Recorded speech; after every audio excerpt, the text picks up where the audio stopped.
Dah. Okay, okay. Baru dapat. Okay, dia punya objective of the lesson. Define phase. What is triple point, critical point. Identify triple point, critical point on the phase diagram. Sketch the phase diagram of H2O and CO2. Kemudian compare the phase diagram for H2O and CO2 and explain the anomalous behavior of H2O. Describe changes in phase with respect to temperature and at constant pressure, pressure at constant temperature. Kita tengok. Okay, 5.4, phase diagram. Phase diagram ni adalah suatu diagram eksperimen. Dia plotkan pressure versus temperature. Itu kita panggil phase diagram. Dalam tu dia ada tunjuk temperature, pressure, ni gambar dia. Macam ni. Phase diagram, dia tunjuk pressure, temperature on the y-axis pressure, temperature on the x-axis. Lepas tu dia tunjuk phase apa yang exist at that temperature, at that particular pressure dengan temperature. Pressure itu, temperature itu phase apa bahan itu. Okay. Adakah dia solid, liquid atau gas. So dia akan buat garis-garis ni. Garis ni garis yang menunjukkan pemisah lah antara fasa-fasa yang berlainan tu. Itu kita panggil phase diagram. Daripada definisi a phase, belajar dulu what is a phase. Phase is defined as a distinct homogeneous part that is separated from other parts by distinguishable boundary. Phase tu adalah kawasan yang homogeneous lah. Bahagian yang homogeneous. Dan ada pemisah antara fasa yang berbeza.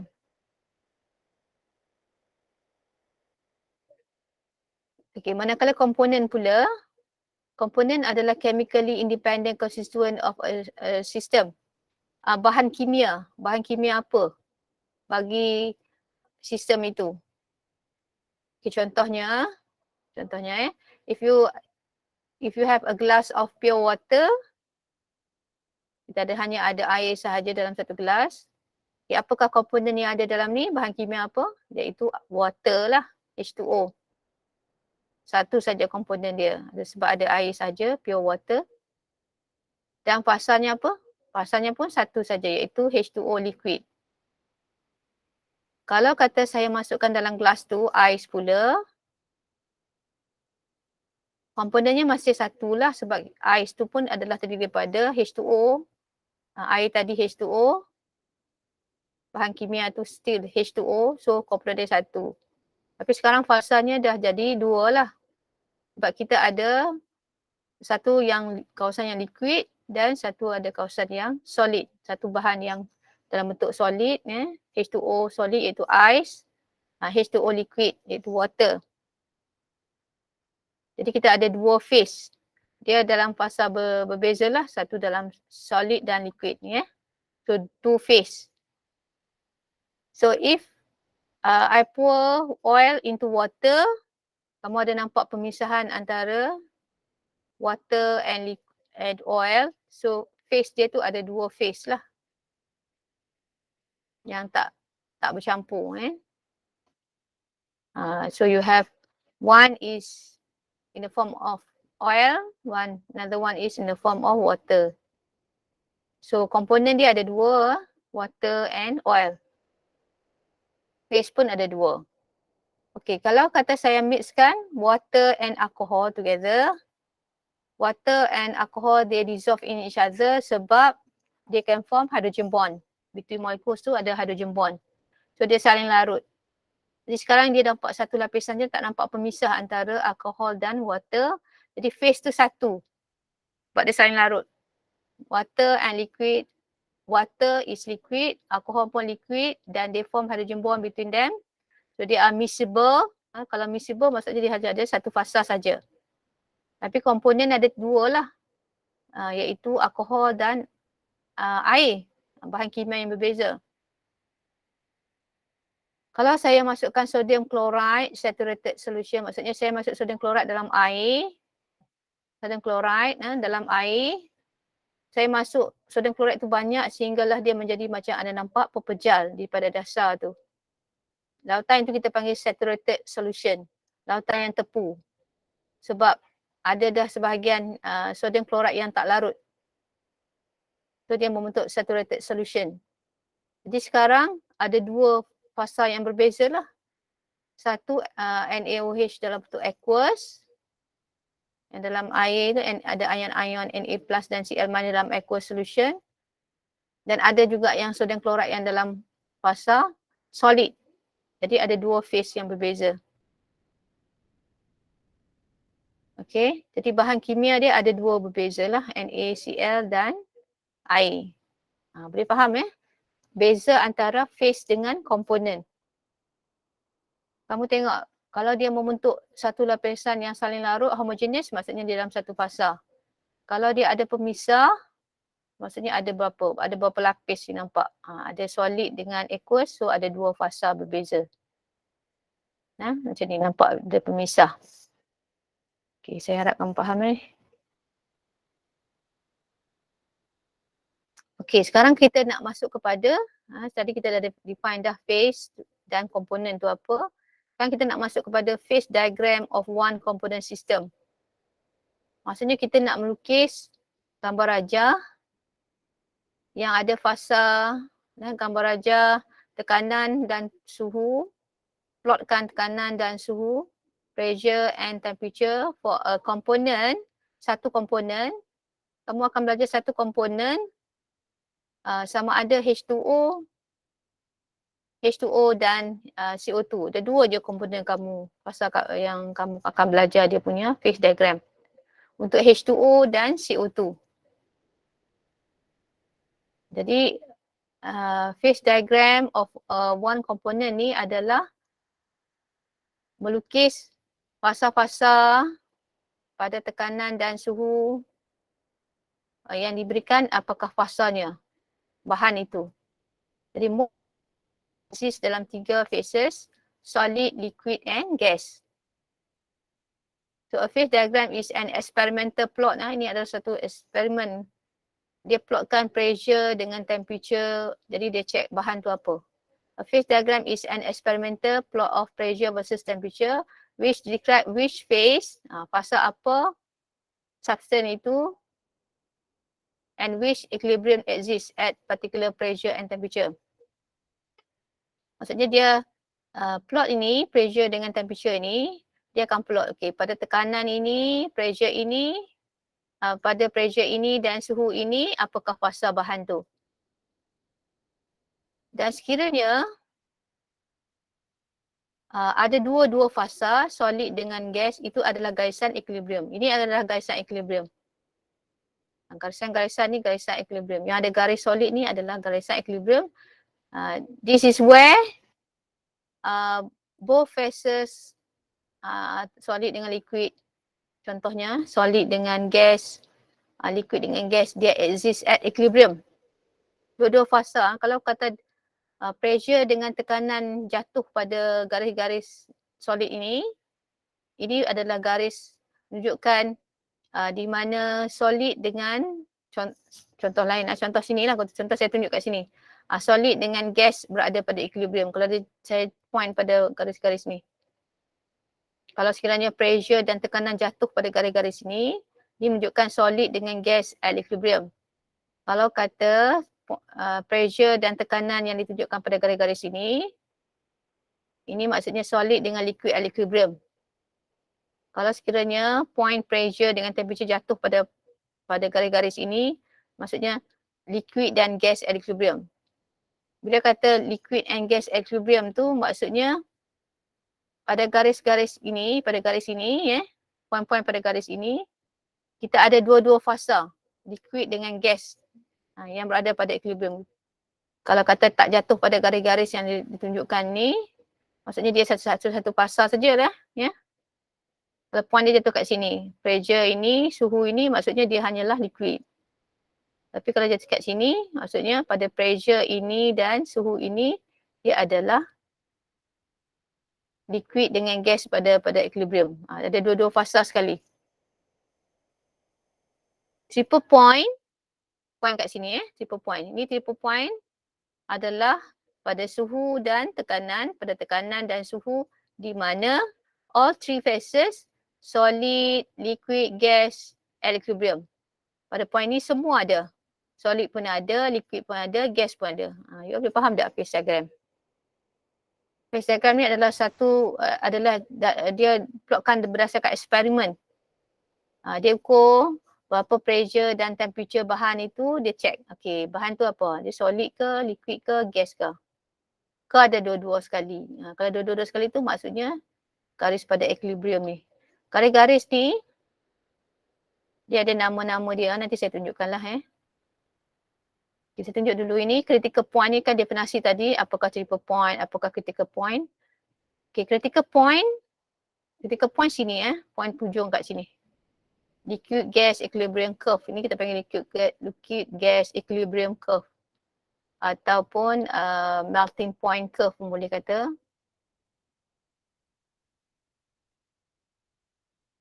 Okay, jadi penghujung pada garis ini adalah critical point. Iaitu point at temperature and pressure above which it is impossible to liquefy a gas. Atas lagi pada point ini, kita dah tak boleh lagi kita nak liquidkan gas itu. Kita tak boleh nak naikkan pressure lagi untuk menukarkan gas menjadi liquid. Kan gas kalau kita mempatkan, dia boleh jadi liquid. Bila molekul-molekul tu semakin rapat nanti dia akan jadi liquid lah. Tapi pada point ini, temperature dan pressure ini, kita tak boleh lagi nak jadikan gas itu liquid. It is impossible to liquefy a gas. Bagaimana pressure pun you apply. How great the pressure you apply, you still cannot get the gas to form liquid. Di sini, bila pada above ni, liquid and gas dah tak boleh dibezakan lagi. Indistinguishable. Kalau point-point yang kat bawah tu, kita boleh beza. Ada fasa liquid, ada fasa gas atau liquid and gas equilibrium. Tapi di kau penghujung lah. Dah tak boleh beza lagi liquid dengan gas. Okay, so itu define masing-masing. Dia dah define tadi awalnya phase, component, triple point, critical point. Okay, sekarang saya pergi kepada phase diagram of water. Jadi saya tunjuk secara general. Jadi phase diagram of water, kamu kena ingat dia punya point-point itu. Kamu kena ingat triple point, ingat critical point, ni kena ingat suhu dan tekanan. Triple point, critical point, normal boiling point, normal melting point. Normal boiling point, normal melting point.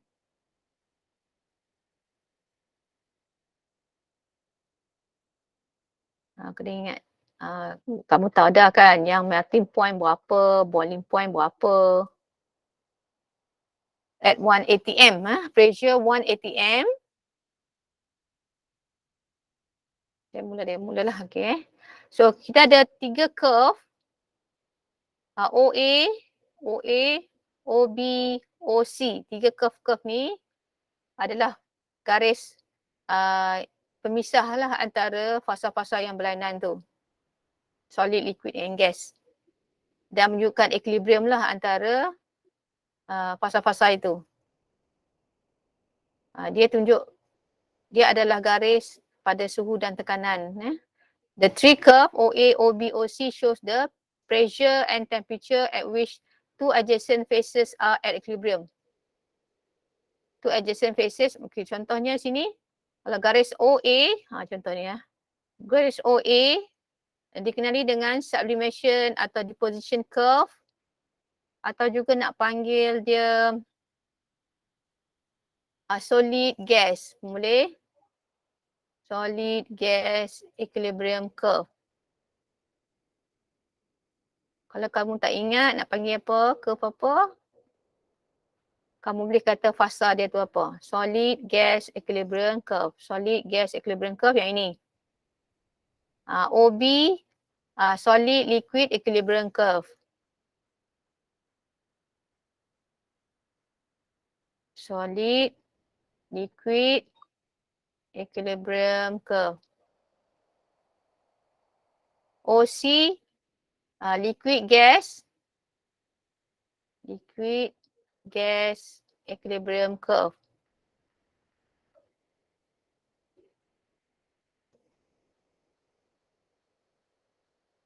Kalau kata solid gas equilibrium curve, yang ini juga dikenali dengan sublimation curve ataupun deposition curve. Sebab proses yang berlaku, solid when it turns into gas, kita panggil sublime, sublimation.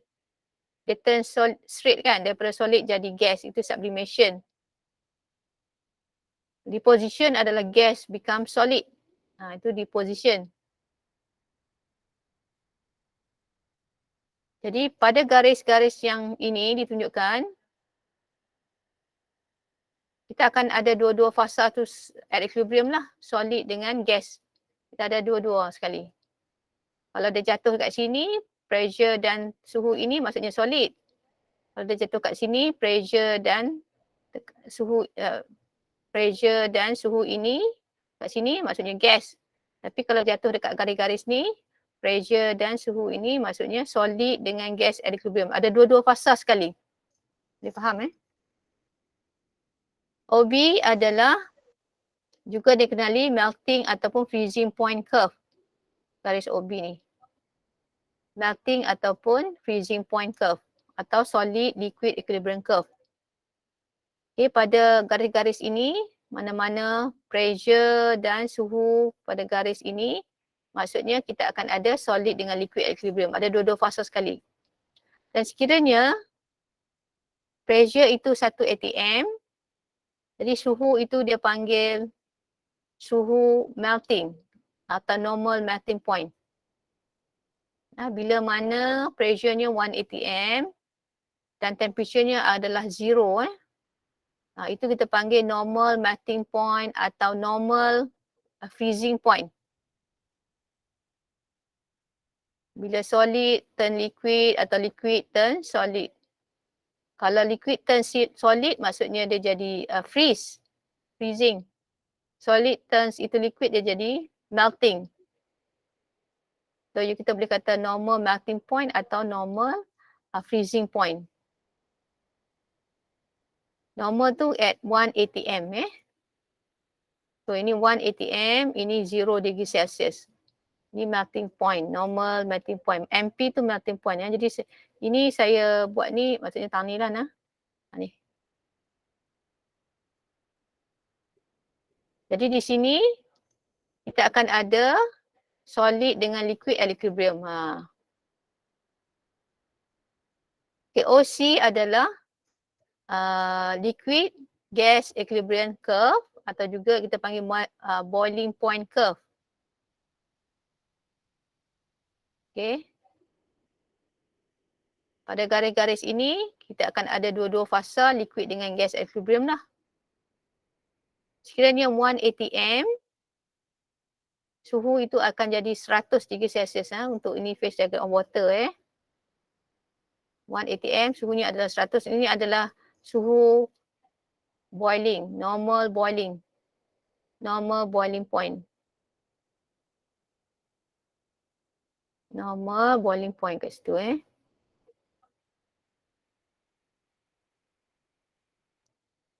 Okey, jadi kamu kena ingat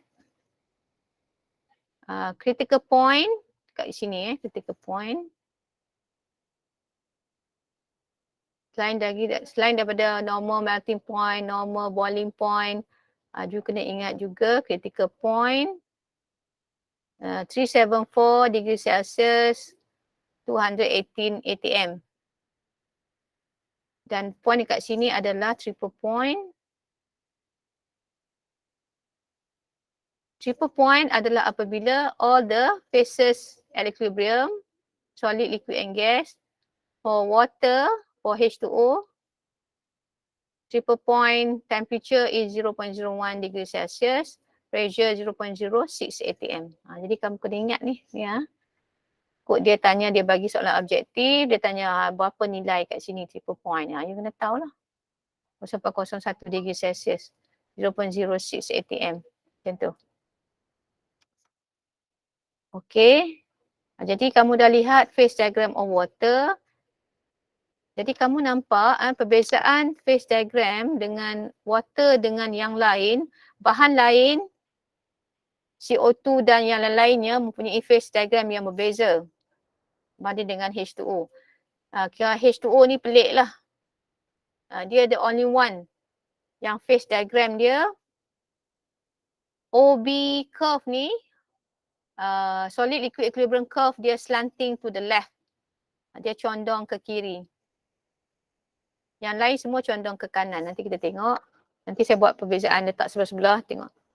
Okay, jadi kenapa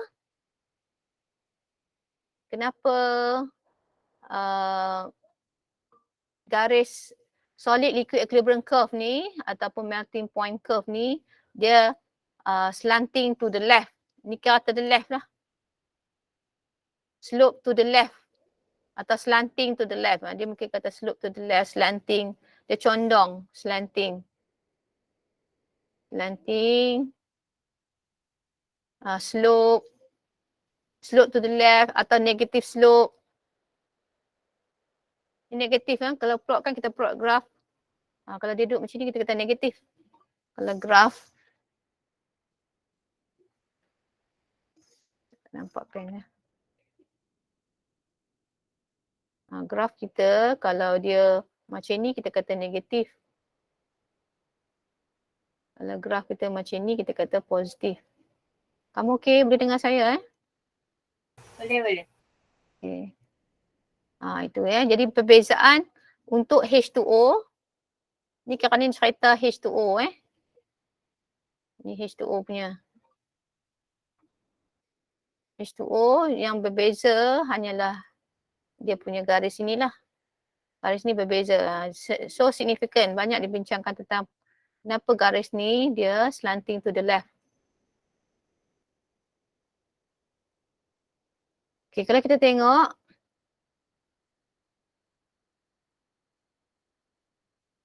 Pada P1, T1, point dia kat sini kan. Kalau kita increase pressure kita naikkan. T2 menjadi lebih kecil.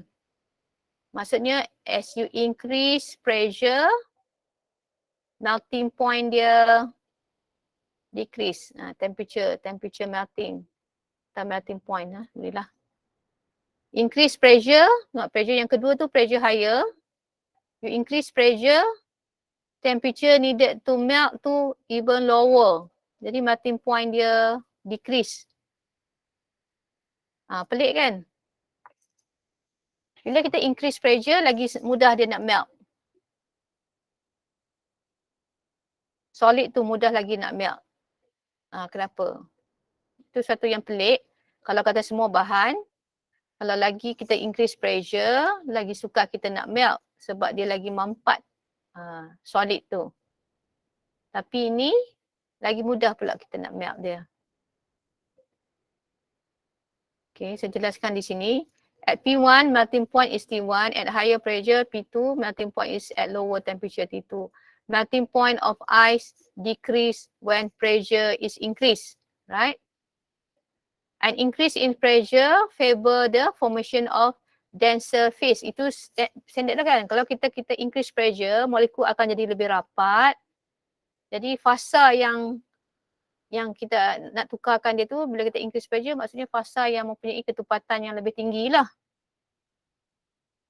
Sebab lagi mampat, lagi kita increase pressure, lagi mampat, maksudnya fasa dia menjadi yang lebih tumpat.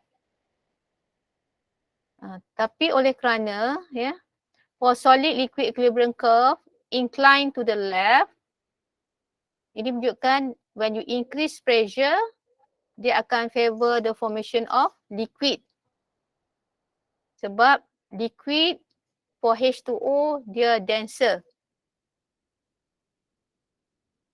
Water dia lebih dense. That's why you observe fenomena dia bila you masukkan air dan ais dalam satu gelas. ice float. Ice tu float. Kenapa ice float? Kenapa ice tu terapung? Kenapa air duduk bawah? Air pula H2O. Ice tu H2O solid ni. H2O solid. Air maksudnya H2O liquid. Water. Water duduk bawah. Water tu adalah H2O liquid. Siapa yang duduk atas maksudnya dia less dense, dia lebih kurang tumpat. Sebab tu dia terapung. Dia kurang tumpat, dia ringan. Air lebih tumpat.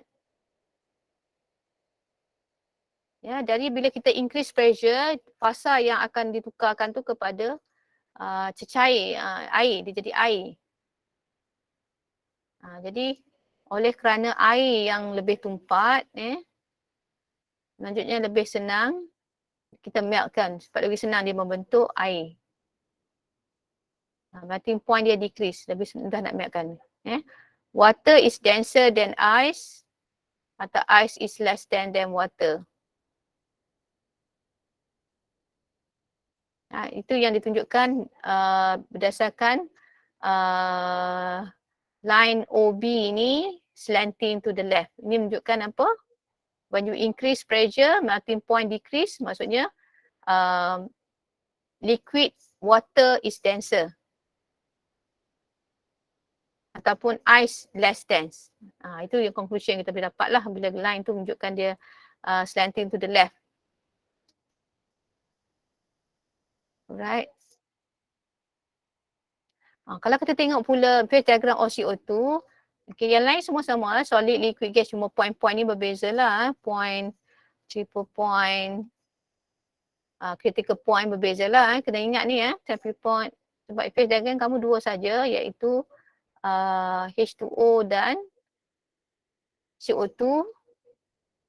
Jadi kena ingat triple point, berapa suhu triple point, suhu berapa, pressure berapa, critical point pula, berapa suhu, berapa pressure, suhu 31 degree Celsius, suhu 31 degree Celsius, pressure 73 atm.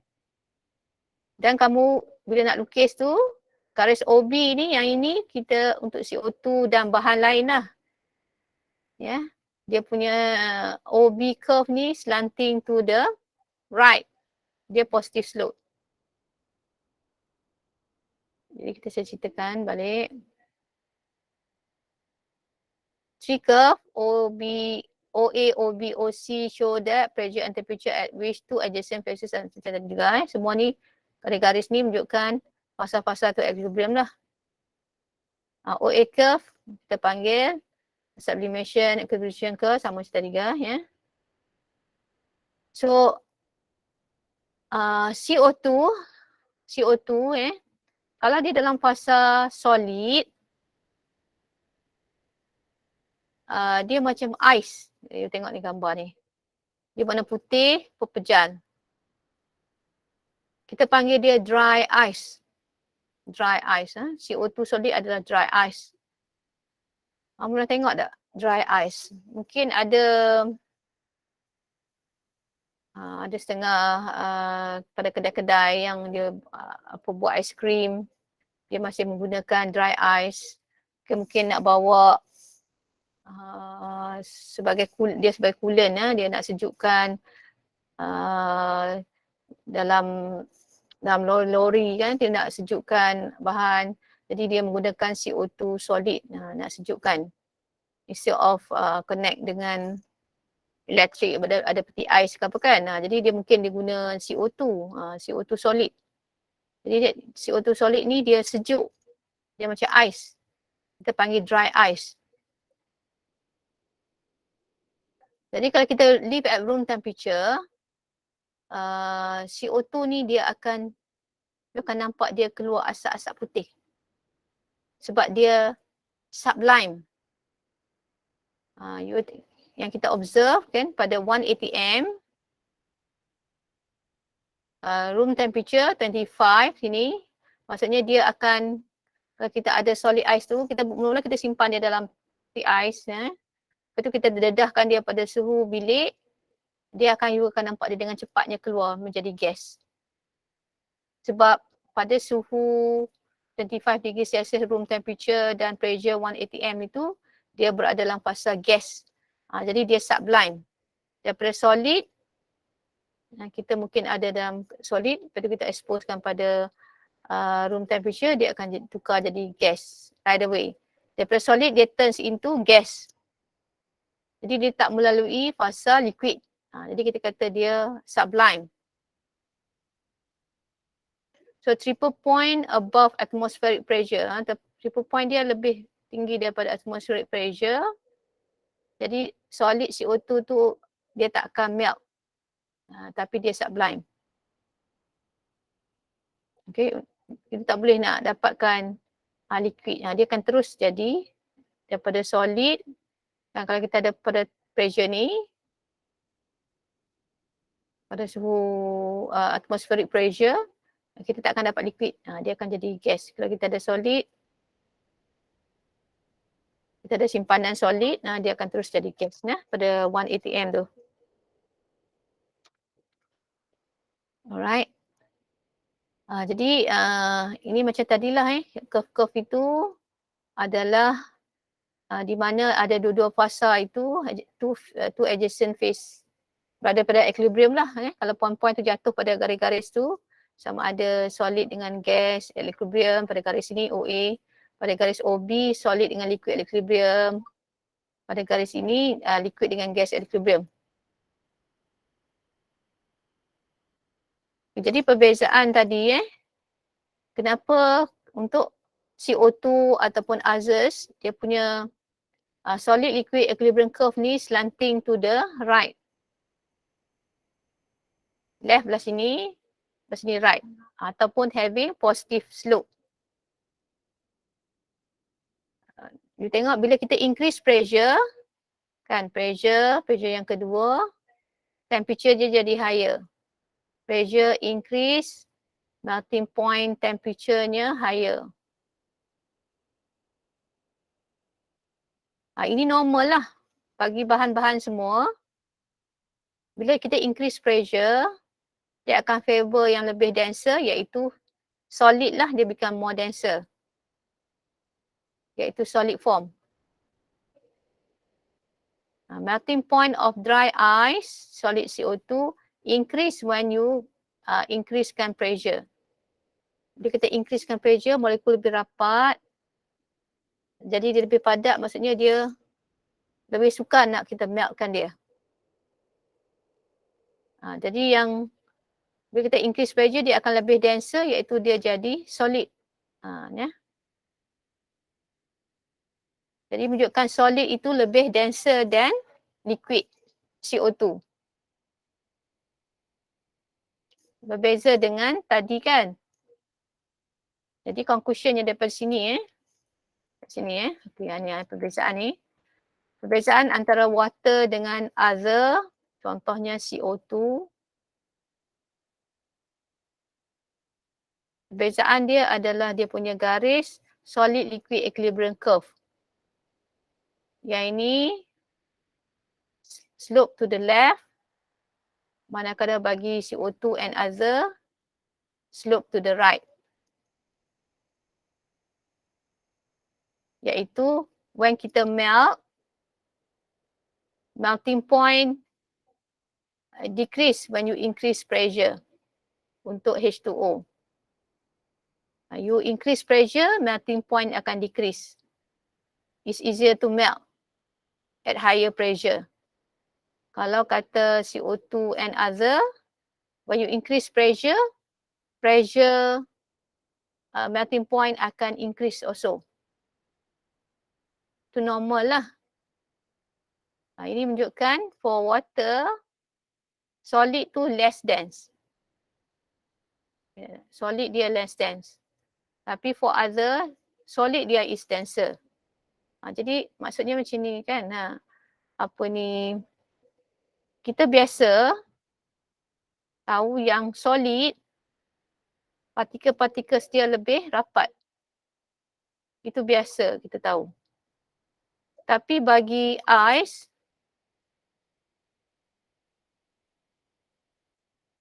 partikel-partikel dia lebih jauh from each other. Itu yang luar biasa. Jadi it's something to do with dia punya structure. Structure of ice itu. H2O solid. Dia so special. Allah jadikan dia so special. Molekul dia far apart. Biasa kita kata dalam solid molekul dia very close kan, no space. Tapi not for ice. H2O solid. Ada sebabnya kenapa molekul dia tu so far apart, H2O solid tu so far apart. Bila kita increase pressure, kita akan menyebabkan molekul tu lebih rapat, iaitu dia akan turn into liquid. Ini menunjukkan solid dia less dense. Solid less dense, liquid dia denser. Kalau kata CO2, kita increase pressure, dia become lagi kejap. Partikel-partikel lebih rapat. Sebab solid dia denser. Ya? Saya harap kau faham ni. Saya tersilap tekan. Okay, ni satu. Jadi kenapa solid liquid equilibrium curve tu slanting to the left for H2O? It's something to do with structure of H2O in the solid form, in the liquid form. Okay, kalau dia dalam bentuk solid, iaitu in ice, hydrogen bond dia quite stable. Hydrogen bonds dia permanent. Hydrogen bonds is permanent. Dia dah fix. Hydrogen bond dia terbentuk dengan baik lah. Dia permanent. Dia stable. Saya tunjukkan gambar kat sini. Adalah glass containing ice and water. So, ice on top. Ice float. Betul ice kat atas ni. Structure dia macam ni. Structure in ice. H2O in ice. Kalau water, structure dia macam ni. Molekul dia lebih rapat. Dalam air tu molekul dia lebih rapat. Sebab air tu sentiasa mengalir. Jadi hydrogen bonds ada yang terbentuk, ada yang diputuskan. Hydrogen bonds constantly break and reform. Terbentuk dan putus. Sebab air mudah mengalir. Molekul tu bergerak-bergerak. Tapi dalam solid molekul dia tak bergerak. Dia tak bergerak. Dia dah fix position dia lah. Dia tak bergerak. Ini dia boleh bergerak. Maksud saya bergerak melepasi each other lagi. Dia boleh mengalir kan air. Jadi special about ice iaitu each H2O molecule ni surrounded by 4 other H2O molecule held by hydrogen bonds tetrahedrally. Nampak kan? One water molecule, one H2O molecule. Water saya ni kata liquid bukan. Ini saya cakap tentang solid ni in ice. In ice, H2O molecule surrounded by 4 other H2O molecule tetrahedrally joined by hydrogen bonds. Held by hydrogen bonds. So dengan bila ada dia one unit dia macam ni, dalam 3 dimensi kita akan dapat struktur dia macam ni. This cause ice to have a very open structure. Bila dia macam ni, maksudnya dia open structure, dia ada ruang-ruang kosong, lopong. Large empty space between them. Itu yang saya kata tadi, particle of H2O in ice dia far apart. Dia duduk jauh-jauh. Dia ada ruang-ruang kosong sebab because of the structure dia. Structure of ice. Akan jadikan open structure, large empty space, bigger volume. Dalam bila dia dah susun satu unit macam ni, nanti dalam 3 dimensi dia akan masuk hexagonal geometry involving 6 molecule in a ring structure. 6. 1, 2, 3, 4, 5, 6 ke macam tu. Tak nampak lah. Macam itulah something jadi dia akan membentuk satu hexagon. Jadi dia akan jadi macam open structure macam ni. So when at high pressure, bila kita increase pressure kan, kenapa melting point dia become lower? Why melting point decrease as you increase pressure? You are breaking the hexagonal structure ni. Bila you increase pressure, you make molecule become closer kan, you mampatkan dia, structure tu akan break.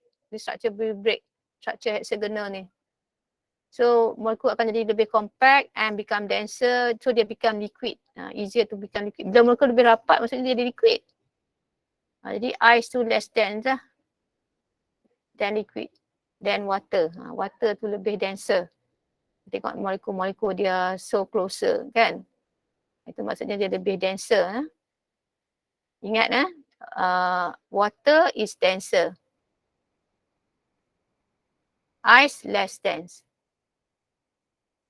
Kurang tumpat. Molekul dia so far apart. Sebab hydrogen bond tu lah itu structure of ice so special. Okay, tadi saya dah tegang dah ni kan solid H2O less than other is denser. Okay, kalau kita nak describe the change in phase, okay, yang ini yang saya plot ni adalah untuk CO2 atau other lah. Jadi dia bergantung lah dia nak suruh describe the change in phase for apa, untuk H2O ke, untuk other ke. So gambar yang saya bagi ni dia slanting to the right, that mean CO2 atau other lah. So kita nak describekan dia punya phase change dia. At constant pressure, maksudnya kita fixkan pressure, temperature kita vary. So dia nyatakan, okay, kat sini apa phase dia, jatuh kat sini apa phase dia, jatuh kat sini apa phase dia, kat sini apa phase dia, sini phase dia So X dia solid lah.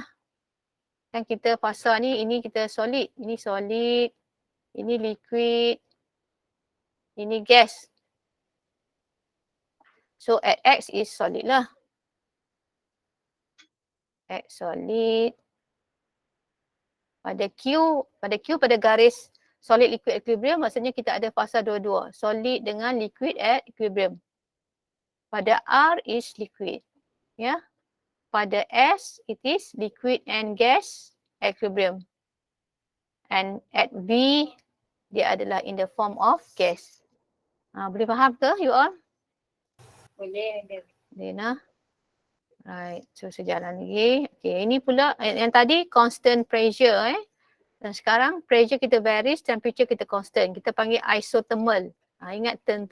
Tadi kalau constant pressure kita panggil isobaric. Ini isothermal. Okay. Make sure you know what are the phase exist at temperature and pressure itu solid, liquid, gas. So pada Y fasa apa, pada garis, jatuh pada garis liquid dan gas equilibrium fasa apa. Y dia adalah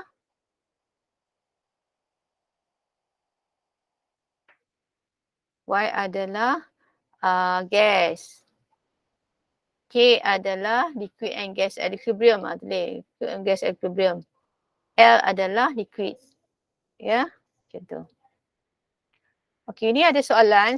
Cara nak tackle soalan ni, dia tanya apakah physical state pada temperature and pressure, kamu kena ada phase diagram tu. Jadi kamu kena plot phase diagram dulu. Kamu kena plotkan phase diagram, pressure versus temperature. Okay, macam mana garis dia, kamu tengok bahan apa yang diberi. Mungkin dia dah mention air, CO2 atau bahan lain. Dia ada dua je bentuk dia. Sama ada kalau air bentuk yang untuk air. Kalau yang bahan lain, CO2 dan yang lain tu yang liquid, solid, equilibrium curve tu slanting tu sama ada to the left atau to the right. Kalau air to the left. Kalau other to the right.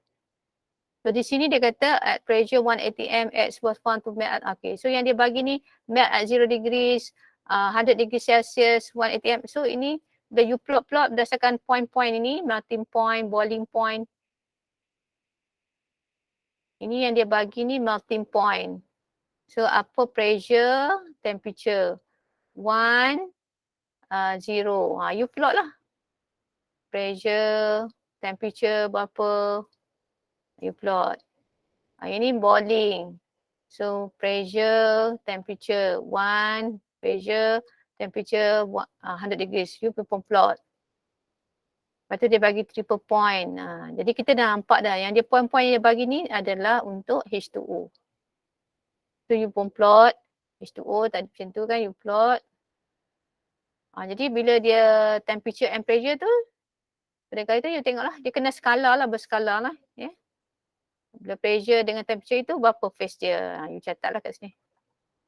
Kalau dia jatuh pada garis curve yang equilibrium ni, maka dia akan ada dua-dua fasa sekali. Ataupun adakah dia triple point ke? Kalau triple point dia tiga-tiga fasa sekali.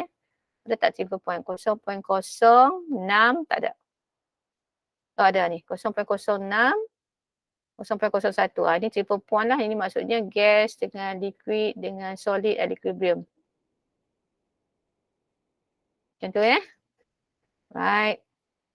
Jadi ini ada last year dia ada naik sketch phase diagram OCO2. Jadi kamu tak diberi apa-apa. Nota tak ada kan kamu kena. Jadi maksudnya you kena hafal ni semua ni. You kena hafal kalau sepatutnya lah dalam syllabus you. You kena hafal temperature dan pressure, critical point, CO2 sublimation point.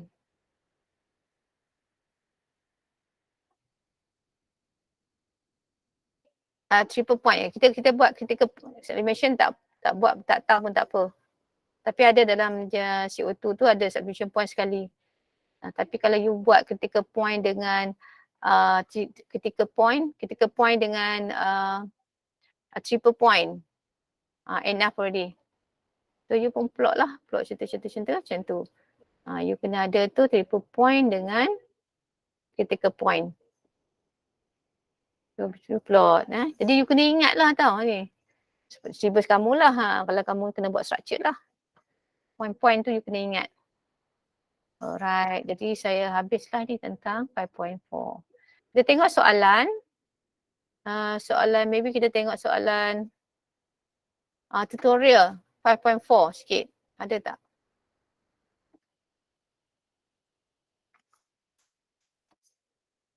Soalan tutorial 5.4.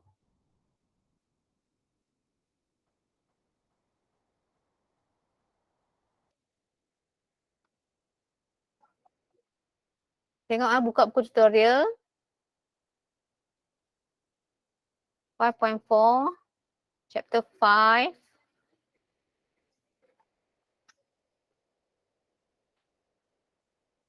Okay, kalau tengok soalan subjektif, tadi kita kumpulan lagi satu, saya buat objektif je. Kalau tengok subjektif 5.4, saya tengok. Dia suruh cerita apa?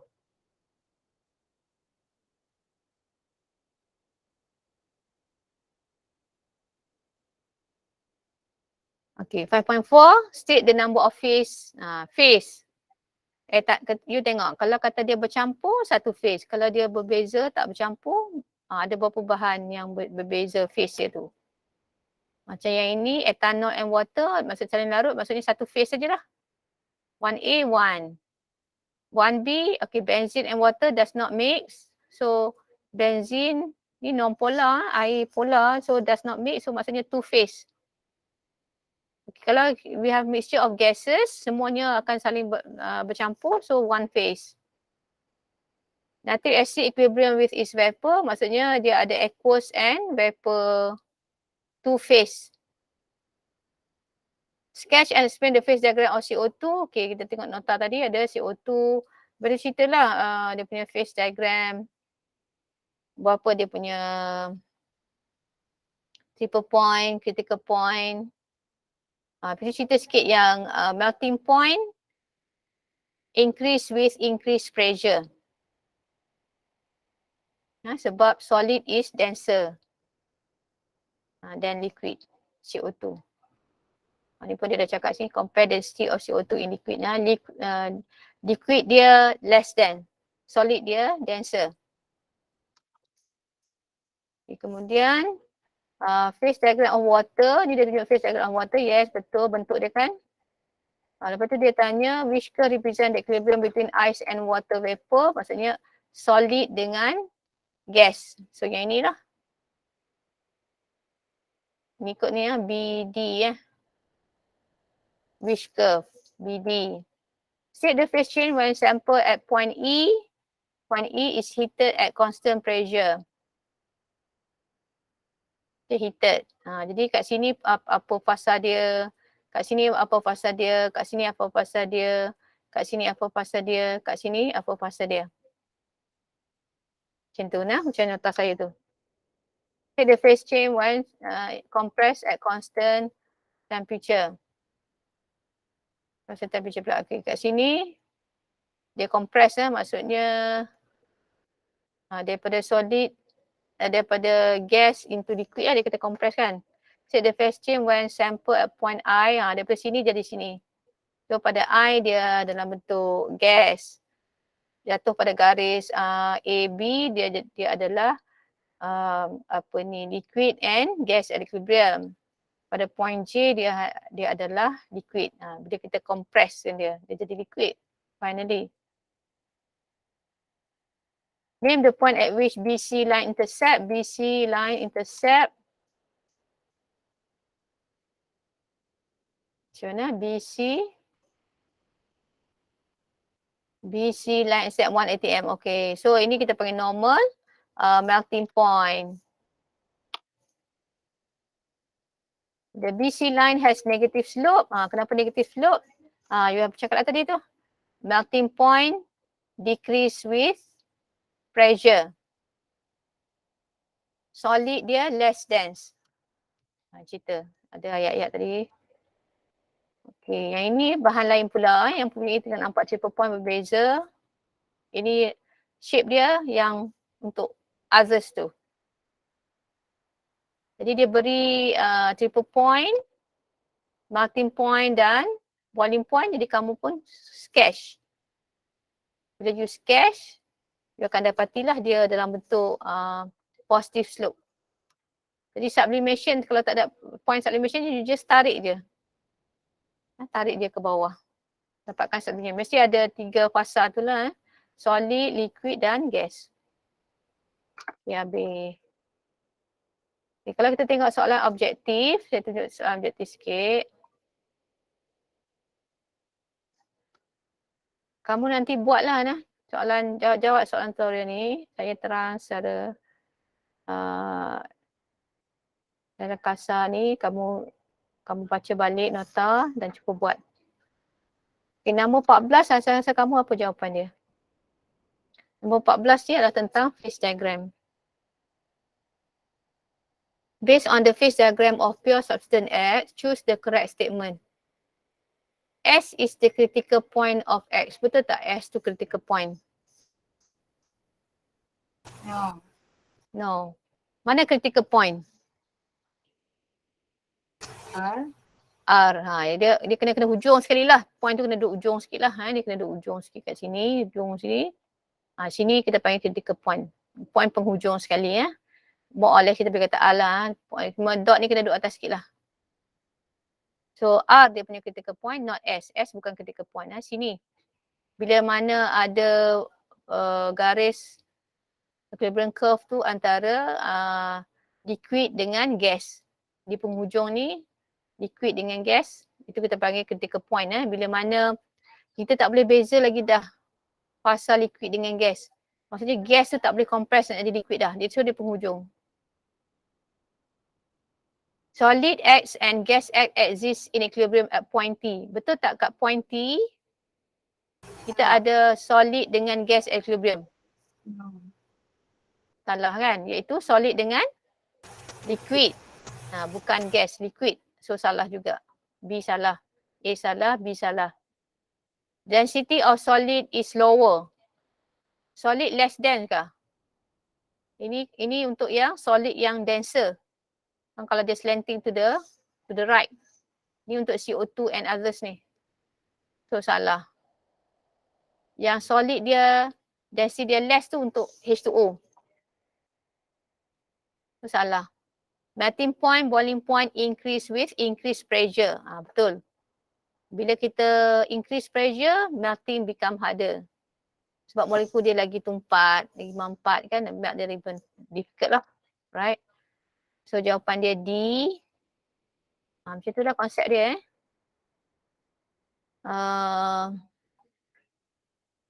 nombor 15 ada dia campur-campur sikit lah.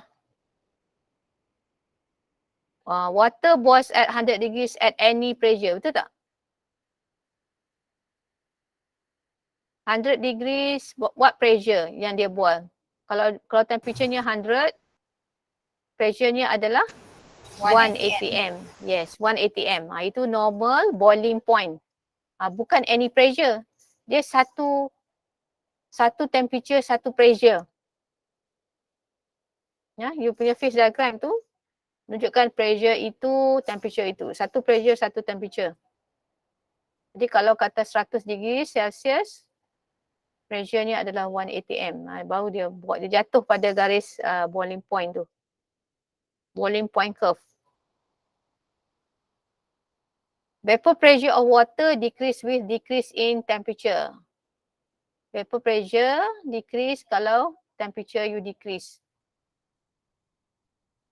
Vapor pressure is due to the amount of vapor H2O gas above surface of liquid tu. Ini something to do with liquid sebelum ni. Lagi banyak vapor, lagi higher vapor pressure. Jadi kalau nak lagi banyak, temperature must be higher lah. Jadi salah lah statement ni. Dia kata vapor pressure, betul lah statement ni. Vapor pressure decrease kalau temperature kita decrease. Sebab vapor pressure due to the amount of vapor H2O gas. Lagi banyak vapor kalau kita increase pressure. Jadi kalau kita increase temperature, you increase temperature, vapor lagi banyak. Lagi higher vapor pressure. Jadi kalau kita decrease temperature, vapor kurang. Jadi vapor pressure kurang. So betul statement ni Vapor pressure decrease as temperature decrease. Faham tak? Vapor pressure disebabkan oleh molekul-molekul vapor. Kalau temperature higher, lagi banyak vapor boleh terbentuk, higher vapor pressure. Kalau lower temperature, lower vapor pressure lah sebab less vapor. Saya harap you faham lah. The melting point of ice decrease with increased pressure. Betul kan? Talking ice ni talking about H2O solid lah. Ice. You kena careful with ice lah. Ada juga dry ice lah. Dry ice is CO2 solid. Itu kita panggil dry ice. Ini kira normal ice, H2O ice. So jawapan dia 2 dengan 3 betul. Yang ni dah about solid. Nombor 16 tentang solid. Nombor 17 tentang liquid. Nombor 18 is about solid. Okay lah. Satu je soalan yang, dua lah soalan tentang phase diagram boleh apply. 5.4, okay habis. Boleh So nanti kalau you tak faham, saya ulang balik, you all boleh tengok balik recording ni lah Jadi sekarang saya nak masuk kepada chapter 7. Chapter 7 dia agak panjang, konsep dia agak advance sebab dia last topic dia agak advance. Jadi calculation dia tu kena careful sikit, ada formula-formula. Jadi mungkin saya kena ajar dia saya perlahan-lahan. Jadi saya akan ambil masa sikit. Yang lain-lain tu kamu boleh baca juga. Dia macam topik gas lah. Topik gas pun konsep SES tak ada. Jadi you kena tahu formula dan faham konsep. Alah, tu buka apa ni. Sekejap Kalau kata gas tu you ada masalah lagi, mungkin nanti lepas habis-habis juga saya akan ulang. Chapter 7 ni kalau boleh habis awal, saya akan ulang chapter 5 dengan chapter 6.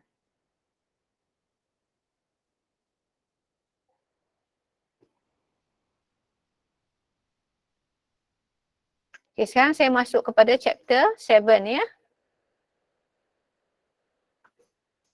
Jadi banyak. You tengok dia punya objektif banyak. Banyak dia punya tu. 7.1, 7.2, 7.3. Okay, masih juga tentang equilibrium. Tapi kita panggil ionic equilibrium. Jadi kamu boleh baca nanti objektif dia. Terus saya masuk. Kenapa dikenali sebagai ionic equilibrium? Kalau chapter 6 you belajar chemical equilibrium. Ionic sebab dia melibatkan ion-ion. Ion-ion yang equilibrium dengan dia punya molecule form. Equilibrium ni maksudnya equilibrium lah. The equilibrium established between the unionized molecule dengan ion-ionnya. Contohnya dalam solution of weak electrolytes, weak acid, weak base, ataupun dalam larutan pepejal yang kurang melarut dalam larutan aqueous. Jadi dia akan ada equilibrium ni lah. Dia panggil ionic equilibrium sebab dia ada equilibrium antara ion-ions dan dia punya molekul sebelum dia tercerai.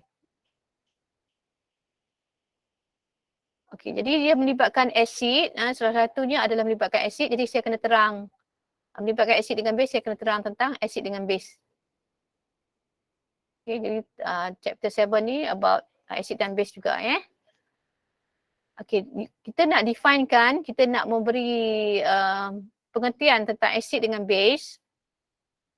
Ada 3 cara untuk kita boleh describekan acid dengan base tu. Satu adalah Arrhenius. Yang kedua adalah Bronsted-Lowry. Yang ketiga adalah Lewis. Ini adalah untuk kita menjelaskan apa yang dikatakan acid. Dia define dia differently. Kalau Arrhenius, dia punya pengertian acid base tu adalah sangat terhad. Bronsted dia lebih, pengertian acid base tu lebih luas. Kalau Arrhenius yang boleh lebih lagi. Ya, Arrhenius pula. Apa benda? Lewis. Sudah. Arrhenius dia terhad, pengertian acid base. Bronsted lebih luas sikit. Bronsted-Lowry. Lewis lebih meluas. Dia boleh apply semua sikit. Pengertian acid base menurut Lewis lebih meluas. Boleh apply skala bahan-bahan lain sebagai acid base. Okey, apa yang dikatakan acid dan base itu Kamu dah belajar mungkin di tingkat SPM. Acid adalah sesuatu yang you rasa masam. Taste sour, buah citrus. Ni grapefruit. Grapefruit ni kan yang warna merah kat tengah ni. Masam. Menarik tapi makan pun masam. Bila react dengan metals, acid ni dia akan give off hydrogen gas. Dalam larutan, dia akan mengalirkan elektrik. Itu adalah acid. Bateri kereta acid kan? Bateri adalah acid. Base pula akan rasa bitter, rasa pahit, tu base. Dia slippery, dia licin, sabun-sabun semua tu adalah base. Dan dia akan melarutkan minyak-minyak, sebab tu kita boleh sebagai pencuci untuk membersihkan kekotoran. pH adalah satu ukuran untuk menunjukkan asid dan base. Skala pH. Apa dikatakan pH? pH adalah ukuran H+ dalam larutan. pH of a solution is a measure of H+ ion concentration in a solution. On a scale from 0 to 14, lower pH solutions are strong acid, Higher pH adalah bases. pH 7 are neutral. Ya, neutral, pH tu 7. Kalau kata kurang daripada 7 is acidic. Kalau pH-nya lebih daripada 7 up to 14 is acidic, is basic. Is basic. Lagi berbase, lagi tinggi nilai pH. pH 14 ni sangat strong base. pH 0 maksudnya sangat strong acid. Boleh faham So ini strong, hujung-hujung ni strong acid, strong base, tengah-tengah neutral, menghampiri neutral tu weak acid. Menghampiri neutral tu adalah weak base. Kalau di penghujungnya strong. Jadi milk adalah about neutral. Buah-buahan, fruits, apple, lemons adalah acidic. Dia adalah weak acid. Household cleaner adalah base, strong base. Okey, jadi kita tengok lagi. Dari segi definisi tadi, yang mana acid dan base ni kita boleh definekan dia, kita boleh terjemah, kita boleh istilahkan dia pengertian yang berbeza. Kalau Arrhenius menjelaskan tentang acid tu adalah substance that produces H+ ataupun H3O+. Hydronium ion atau hydroxonium ion when it is dissociate in water. Contohnya HCl adalah asid, bila mana asid ni bila dalam air dia akan terurai menghasilkan H+. Dalam air. Kalau dia meningkatkan kepekatan H+ atau memberikan kepekatan H+, itu kita panggil asid. HCl adalah asid. Bila dalam air dia terurai kepada H+. Jadi dia adalah asid menurut Arrhenius. Manakala base pula adalah substance that produces hydroxide ion when dissociate in water. Kita put in water, bahan tu dia akan terurai menghasilkan hydroxide ion. Jadi menunjukkan NaOH tu adalah base. Boleh faham Itu menurut Arrhenius. Arrhenius bahan tu kena ada H+. So dia akan menghasilkan H+. Base bahan tu dia kena ada hydroxide ion, dia akan menghasilkan hydroxide ion. Okay, menurut Bronsted-Lowry yang dikatakan asid itu adalah species that donate a proton to another species. Contoh di sini amonium NH4+, dia adalah satu asid sebab dia akan donatekan proton. Proton tu H+ lah. Dia akan buang H+, nampak? Dia bagi pada H2O. H2O akan accept. So H2O ni nampak di sini kan? H2O nanti jadi H+. Maksudnya dia terima. Dia akan terima H+. So H2O base, ammonium acid. Acid donate proton, H2O accept proton. Proton dari sini maksudnya H+. Jadi bahagian yang di belakang produk pada reaction acid dengan base tu kita panggil conjugate. Conjugate base dengan conjugate acid. Kalau kata dia amonium tu acid, amonium acid jadi ammonia itu adalah conjugate base. Kalau kata depan dia acid, belakang dia conjugate base. Kalau depan dia base, belakang dia adalah conjugate acid. Ni ada lari sikit kamu boleh adjust. Tolak sikit.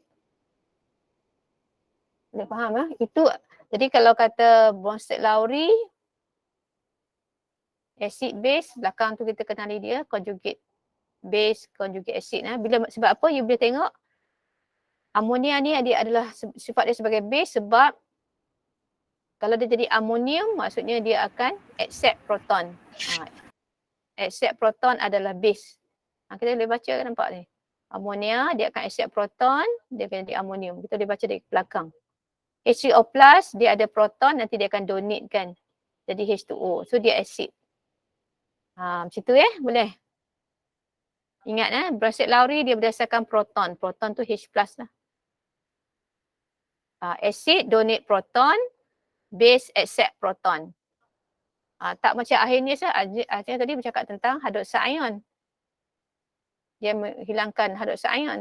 Dia akan menghasilkan hydroxide ion dalam letak aqueous. Brasset-Lowry bercakap tentang proton H+. Okey, Lewis pengertian acid base ni akan jadi lebih boleh diguna pakai, lebih luas sekiranya kita definekan menurut Lewis. Sebab Lewis dia bercakap, dia mendefinisikan acid dan base tu, kalau dikatakan acid tu adalah yang akan accept elektron. Jadi tak perlu ada H+, tak perlu ada H+, tak ada proton. BF3 ni adalah acid. Tak nampak pun dia ada proton ke ada H+, tak ada.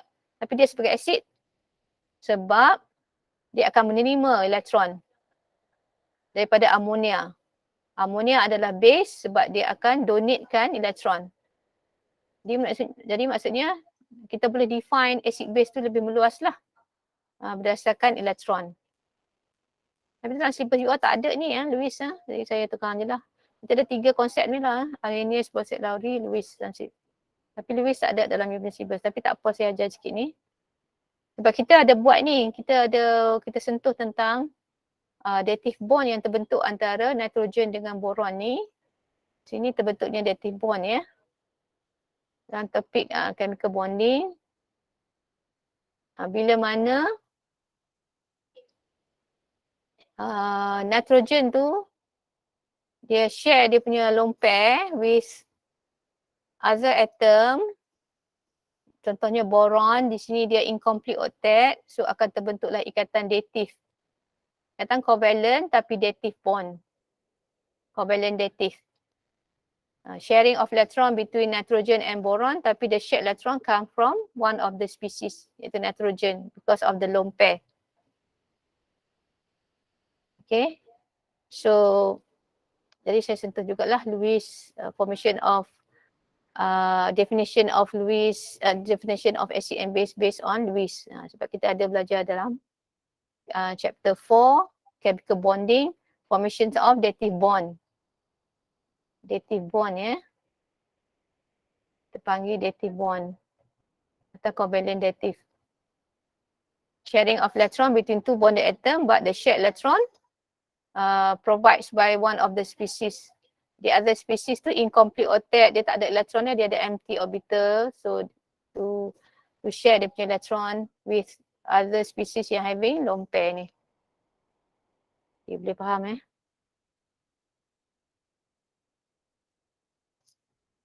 Okay.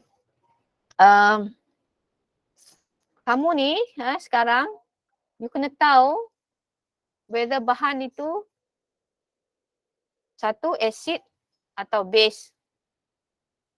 Kemudian weak atau strong. You kena distinguish. You kena tahu whether dia acid, base. Nak kena tahu bahan tu acid ke, base ke. Lepas tu you nak kena tahu dia strong atau weak ke.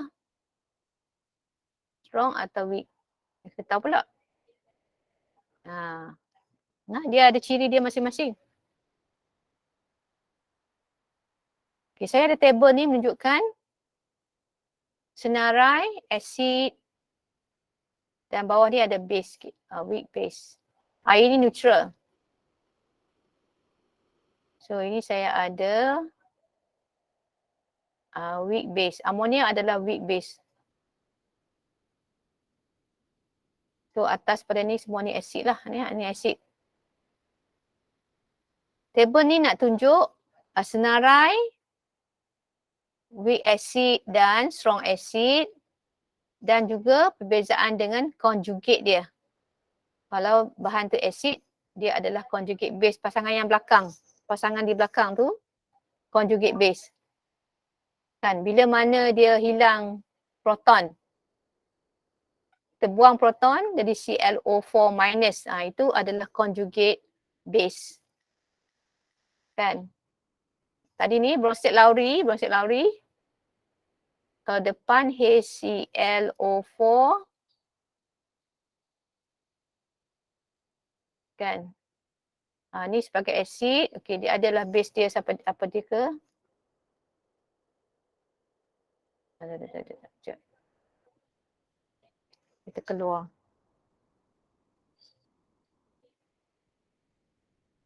Sini ya, sekejap. Ruang tak ada kat sini. Apa saya nak buat tadi? Dia tak boleh padam lah kat sini. Okey, kalau ini asid. Yang sebelah kanan adalah conjugate base. Tak buat situ saya klik kat bawah ni. Conjugate base. Jadi you buang dia punya proton. Jadi ClO4 minus. Nampak tak? Hilangkan proton dia. HClO4 jadi ClO4 minus. Hi jadi I minus. HBr jadi Br minus. Bila kita hilangkan proton. So jadi conjugate base belakang ni. Belah sini. Conjugate base Conjugate base. Depan belah kiri acid. Belah kanan conjugate base. Jadi kalau kata acid dia strong acid. Conjugate base dia adalah weak conjugate base. Boleh? Kalau kata bahan tu strong acid, so dia punya conjugate dia adalah weak conjugate base. Kalau kata acid tu weak acid, dia strong conjugate base. Boleh Kalau depan ni adalah strong, kalau kiri dia strong, conjugate base dia weak. Macam tu dia punya kekuatan acid base dia.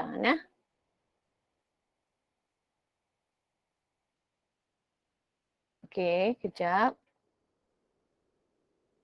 Sekejap ya. Contoh banyak Okey. Weak dengan strong. Kamu mungkin dah biasa dengan asid-asid HCl, sulfuric acid, nitric acid kan, yang biasa kita guna di makmal. Jadi asid-asid ni adalah strong acid.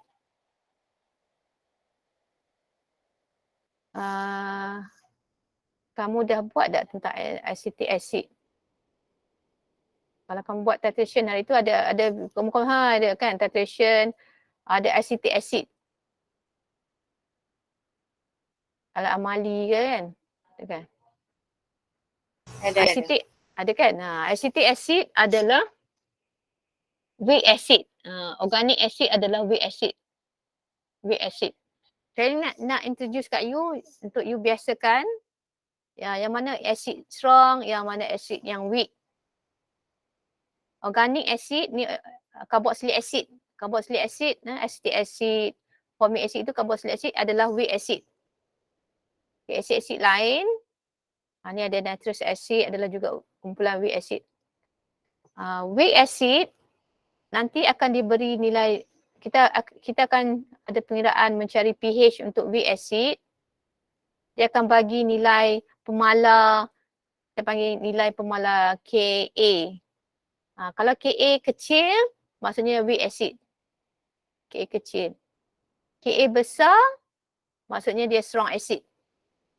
Itu clue nak tahu kata dia weak acid ke strong acid. Okay. Jadi kamu nampak sini jadi ada weak acid, ada strong acid.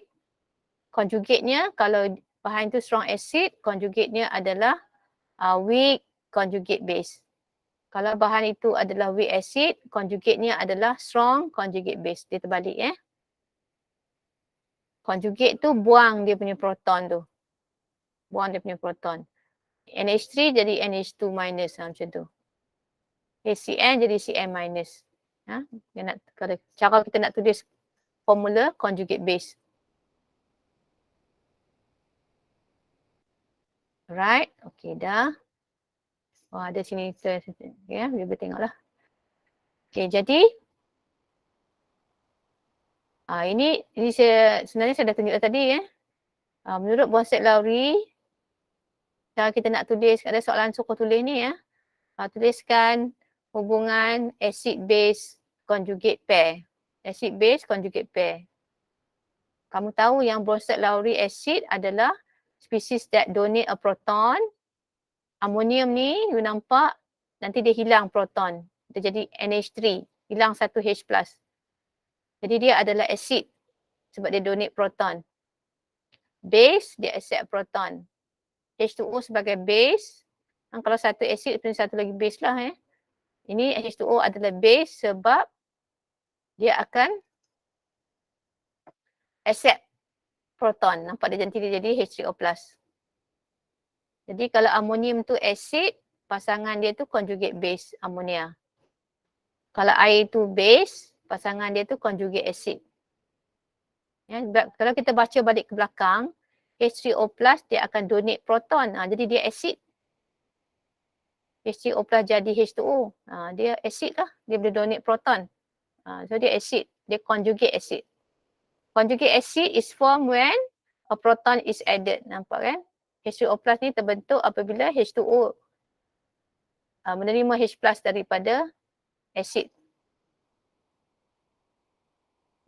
Conjugate acid is formed when a proton is added to a base. H2O terima H+, dia jadi H3O+. A conjugate base is formed, conjugate base pula ini conjugate base is formed when a proton is removed. Amonium ni, proton hilang, so dia jadi conjugate base. Sebab you faham lah. Baca balik ni Okay, right. Saya buka tak habis tadi. Yep. Okay. Untuk kita ekspreskan acid atau base, larutan tu kita kena tengok skala pH, pH scale. pH scale from tadi saya dah pengenalan tadi ada dah. From 1 until 14. Kalau kata 7 is neutral, pH 7 is neutral. Acidic less than 7. Basic more than 7.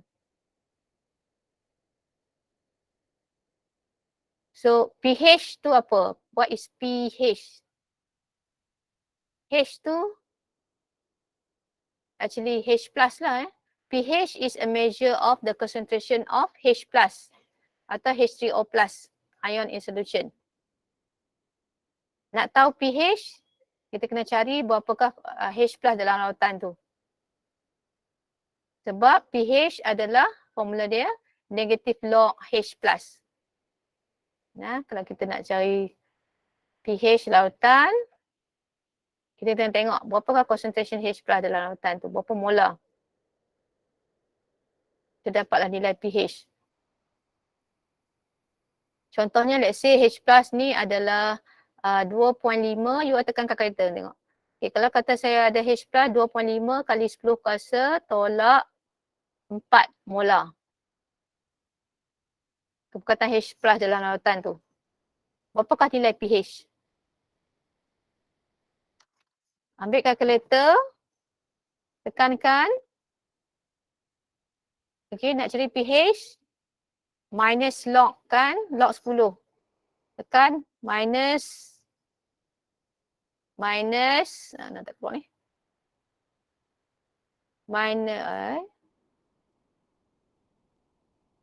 Minus log, kalkulator ni dia kena tulis 10. Log 10, 2.5. 2.5 exponential negative 4. Dapat berapa?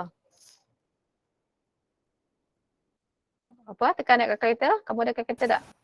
3.6. 3.6. Alright.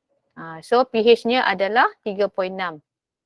Larutan ni pH dia 3.6 Jadi nak tahu berapa pH, tengok berapa kepekatan H+ dalam larutan. H+ ada berapa dalam larutan tu? Ada 2.5. Jadi kita masukkan formula pH adalah ditekan minus log 2.5 10/4. Dapatlah 3.60. Boleh Boleh. Okey. Kemudian POH pula. Okay, POH apa? POH adalah berdasarkan concentration of hydroxide ion lah. Kalau pH tadi berdasarkan H+. POH adalah berdasarkan kepekatan hydroxide ion. Jadi kalau nak cari POH adalah minus log hydroxide ion. Okay, let's say lautan ni saya ada kepekatan of hydroxide ion. Kurungan 4 segi ni maksudnya kepekatan. 2.5 kali 10 kuasa tolak 4 molar kepekatan hydroxide ion. Okay, berapakah POH? So, kepekatan hydroxide ion dalam lautan tu 2.5 macam tadi dah tekan lah. Minus log hydroxide ion, so you akan dapat 3.6. Okay, boleh. Cara nak tekan kalkulator, kalau diberi kepekatan H+ hydroxide ion, berapakah? Kalau pH maksudnya minus log H+. POH adalah minus log hydroxide ion. Setakat itu boleh Okey, kalau kata lautan itu neutral, pH-nya 7,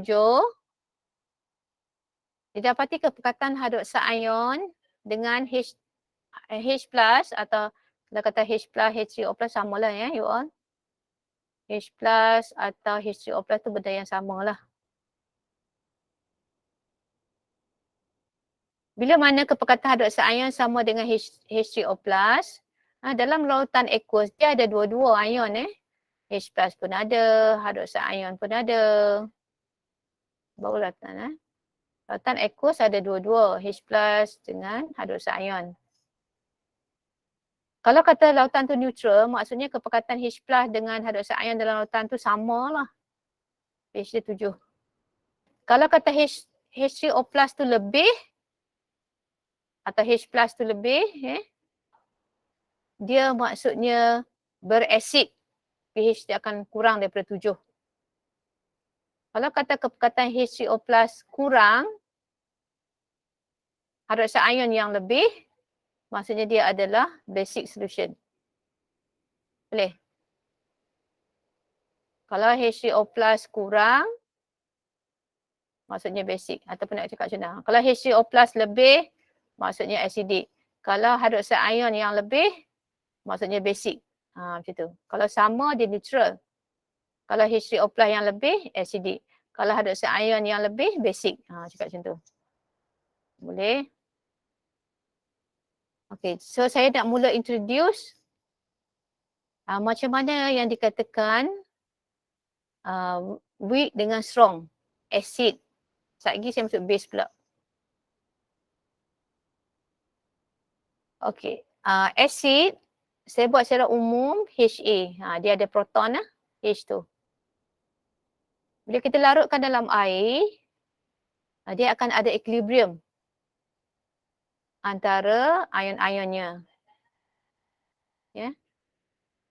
Kalau kata acid tu strong, equilibrium position lies to the right.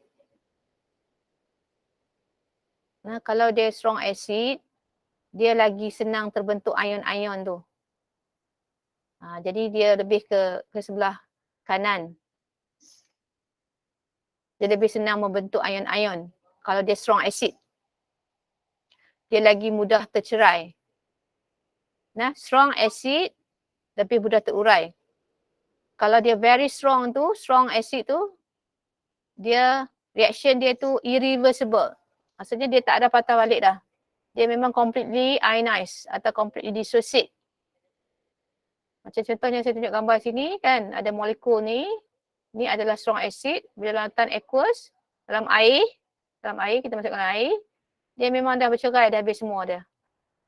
Tak ada lagi dalam bentuk asal dia. Dia dah terurai dah. Jadi dia completely dissociate kita kata. Dia completely separate lah. Nanti ada molekul-molekul air yang memisahkan ion-ion tu menyebabkan dia tak akan bergabung balik lagi dah. Jadi reaction dia irreversible. Dia completely dissociate atau completely ionized.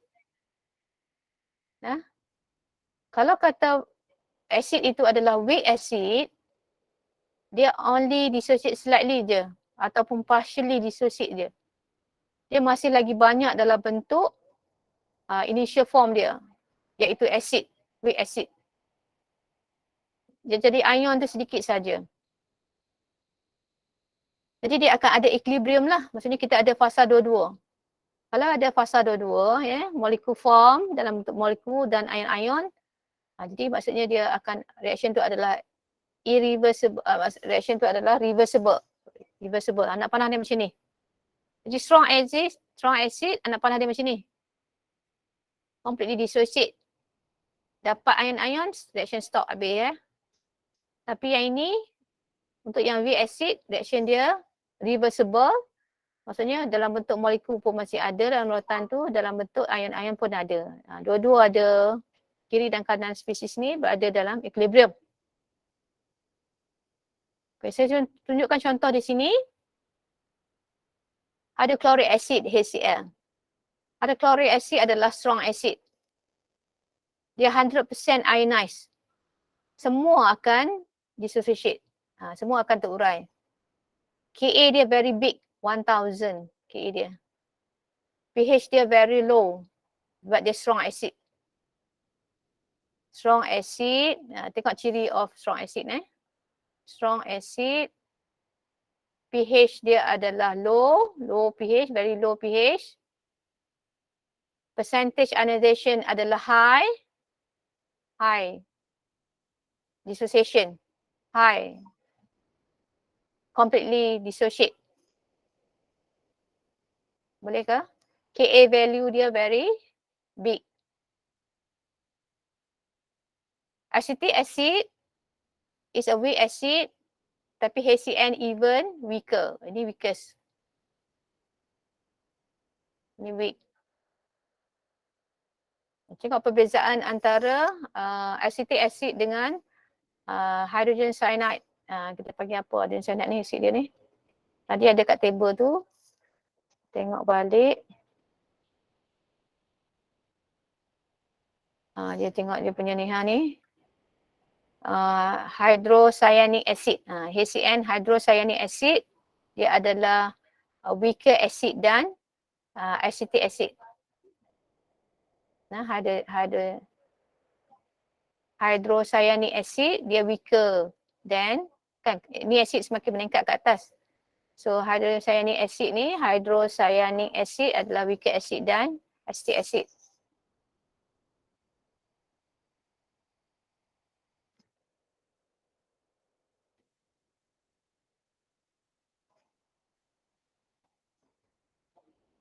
So kalau weaker acidic, maksudnya pH dia higher.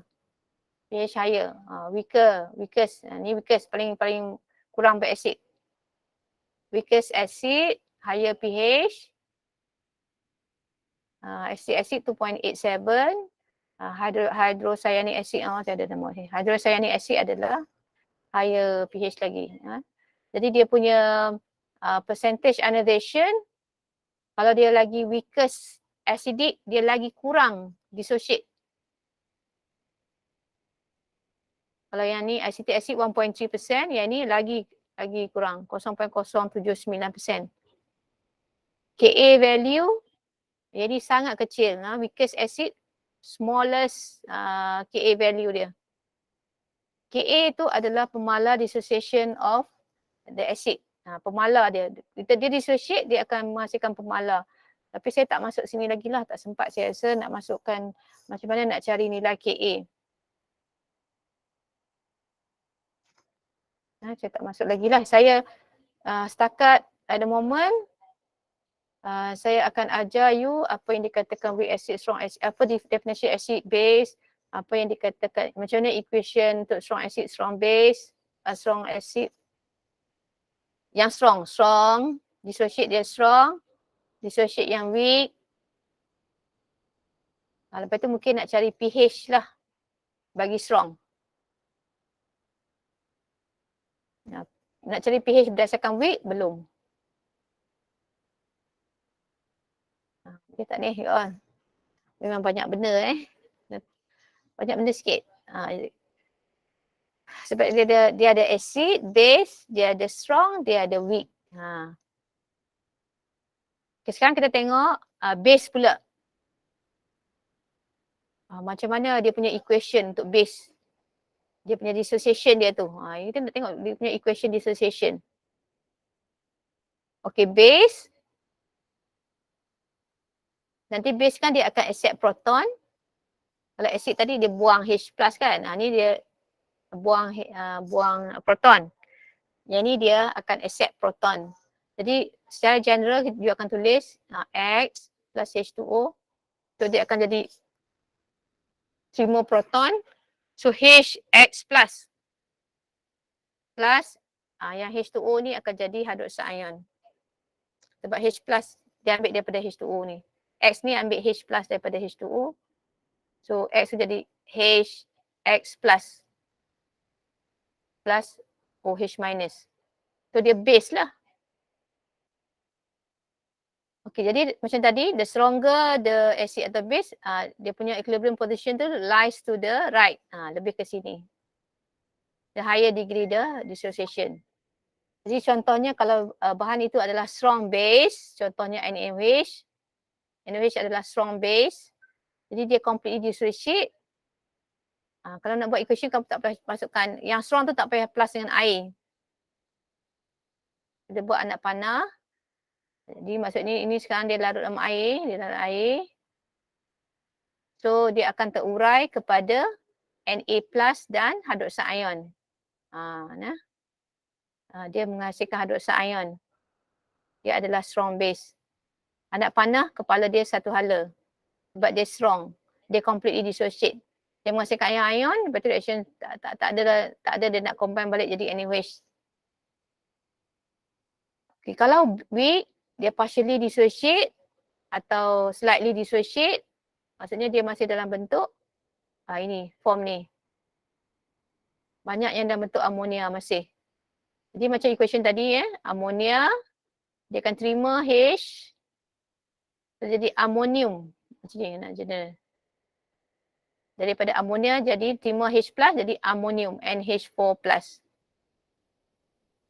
Plus hydroxide ion. Kamu boleh tulis dah equation. Masalahnya kadang you tak boleh tulis equation ni. Dissociation of weak base. Ingat base dia terima proton. Kalau dia acid, dia donate proton. Boleh ya?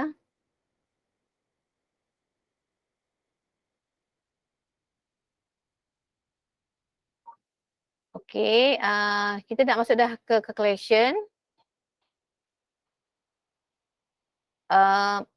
Lautan aqueous mengandungi H2O molekul dalam bentuk liquid form. Jadi H2O pun mengalami dissociation. Water ionized to a small degree sajalah to form very small amount of H2O plus and hydroxide ion. Jadi ini persamaan penceraian air dissociation. Macam tadi saya tunjuk persamaan penceraian acid, persamaan penceraian base. Ini persamaan penceraian air. So air plus air lah. So air ni akan jadi this H2O, dia akan terima satu proton daripada H2O yang kedua ni. Itu jadi H2O plus. H2O tadi kehilangan H plus jadi hydroxide ion. So tuliskan plus tertinggal ni. Plus. Jadi kita akan dapat H2O plus dan hydroxide ion.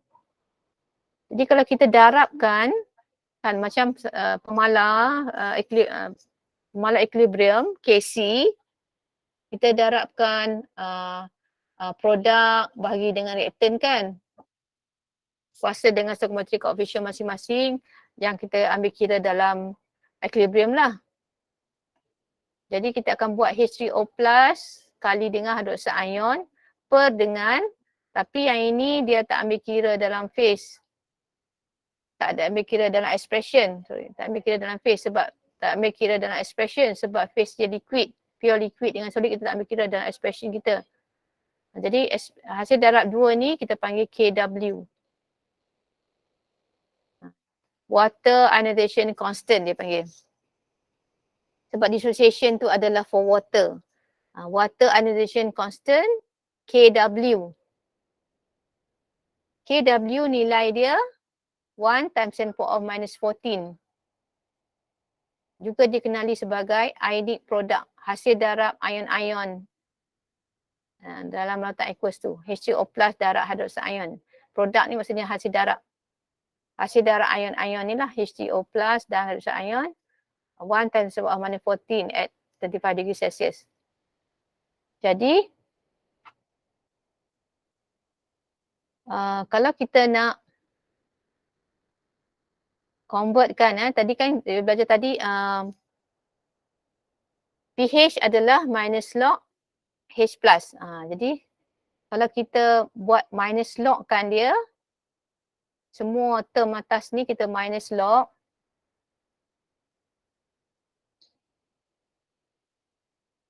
Perkataan H3O plus tu kita minus log kan dia. Minus log H3O plus dapat pH.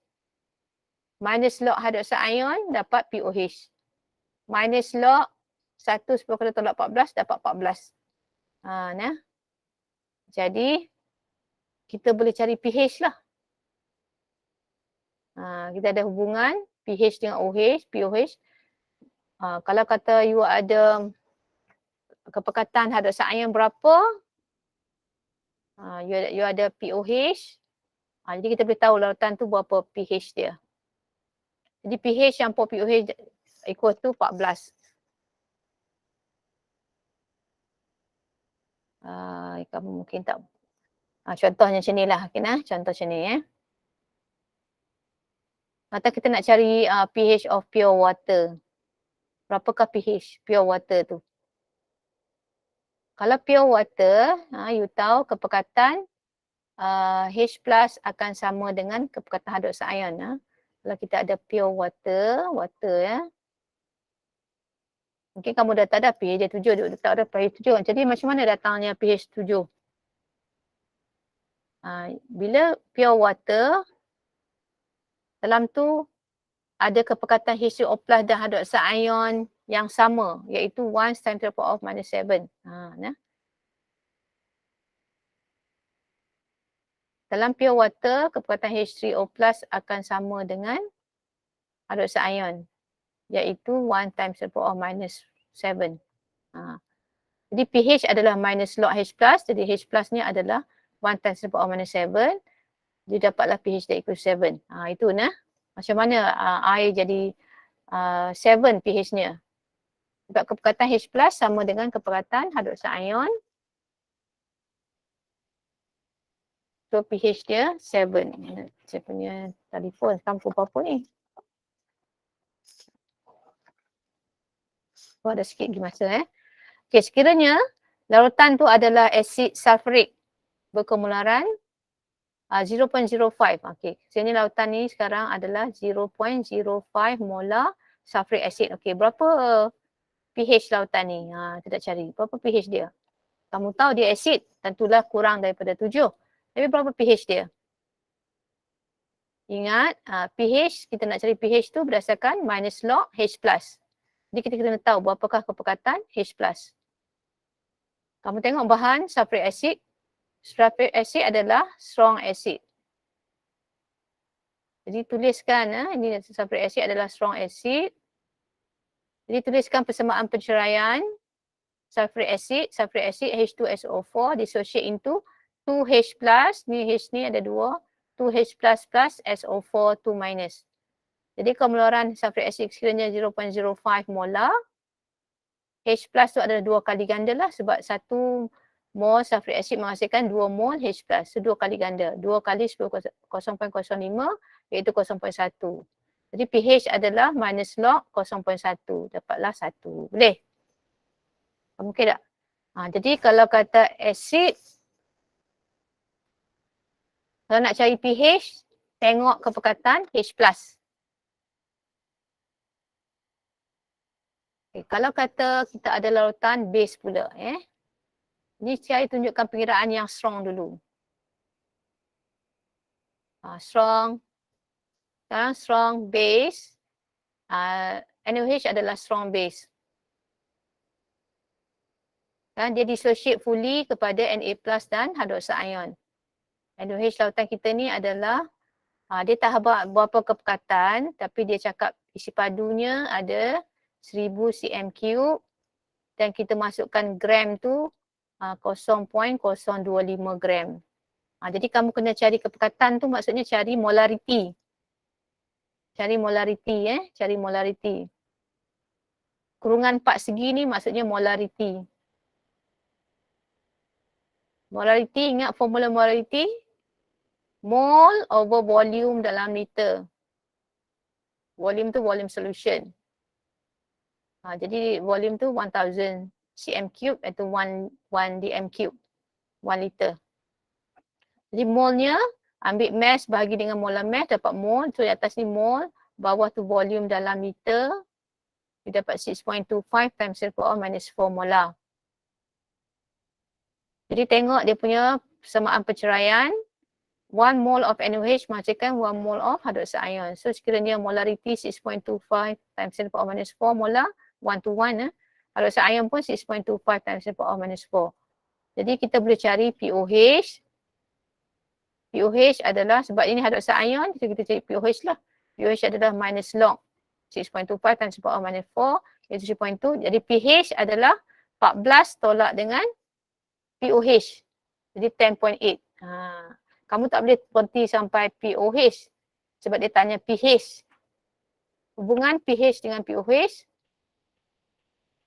pH campur dengan pOH adalah 14. Sebenarnya kamu ada dua cara nak cari ni. Kamu cari berdasarkan, dia ada dua. Sama ada kamu pakai formula, kalau dah ada hydroxide ion cari H+ pun boleh. Yang kita tahu dia ada dua formula yang boleh buat tu. Kita tahu kalau kita ada H3O+, darab dengan hydroxide ion, dia adalah 1 kali 10 kuasa tolak 14. Yang penting kita nak cari, kalau kata pH nak cari H3O+. Kalau kamu substitute yang ni pun boleh. You dah ada hydroxide ion, dia dapat dah H3O+. Dapat H3O+, dapat pH terus. Atau you nak guna hubungan pH dan pOH sama juga dengan 14. Maksudnya,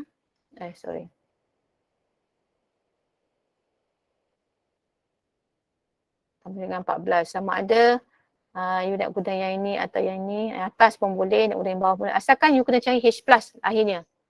Kalau kamu guna formula yang ini, daripada hydroxide ion tu tukar kepada pOH, cari pH. Macam tu. Faham tak? Macam saya ajar ni. Kalau kata you tak nak, kamu buat macam ni. Tadi ni kamu dah ada hydroxide ion, konsentrasi hydroxide ion 6.25 times 10⁻⁴. Nah, jadi H+ atau H3O+ atau ni H3O+, kita sebut H3O+ adalah hydroxide ion 1 times 14 lah, dia bahagikan. Nak cari yang ni 1/10 tolak 14 bahagi hydroxide ion. 1 kali 10 kuasa tolak 14 bahagi hydroxide ion. So dapatlah apa ni? So dapatlah pH. pH adalah minus H3O+. Jadi ada dua cara. Sama ada kamu nak berdasarkan hydroxide ion cari H3O+, concentration H3O+, lepas tu dapat pH. Atau kamu mungkin dah ada hydroxide ion tu, lepas tu convert kepada pOH, lepas tu cari pH berdasarkan 14 tolak pOH dapat pH. Dua cara. Nak berdasarkan concentration ion pun boleh, terus cari HCO plus atau nak convert dulu concentration hydroxide ion tu kepada POH.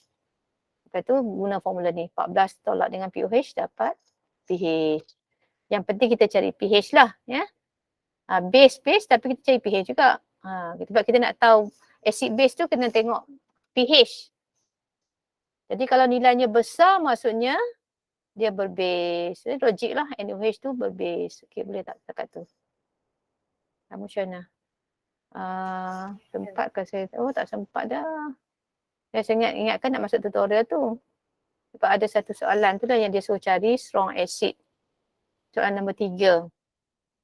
Kamu ada kelas ke lepas ni? Ada kan? Tak ada. Semua orang tak ada Tak ada. Okay, kelas kan? Okey, satu soalan satu tutorial kita tengok. Soalan tutorial kita sentuh sikit soalan tutorial. Satu soalan saja. Ini soalan ni Tengok soalan tutorial. Nak tengok you all boleh faham tak apa yang saya ajar ni saat ni. Chapter 5 pula dah. Chapter 7. Chapter 7. Aduh, kelaparan lah. Okay, soalan nombor ni nombor 3 ni. Write the equation for dissociation of 0.1 molar HCl. HCl ni adalah strong acid. So dia suruh cari equation dia. Macam mana dissociation dia dalam air. 0.1 molar ethanoic acid. Ethanoic acid adalah weak acid. H3COH. Dia adalah weak acid. Buatkan equation dissociation of strong acid dengan weak acid. Lepas tu determine the pH of both. Okay, sekarang saya tak tunjukkan pH untuk weak acid. Saya hanya berhenti dekat strong acid dengan strong base kan. Ini cerita tentang acid. So cari pH untuk strong acid ni. Okay, boleh tak buat?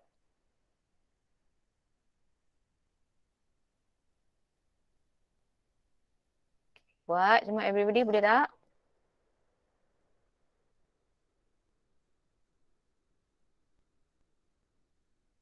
Cuba buat.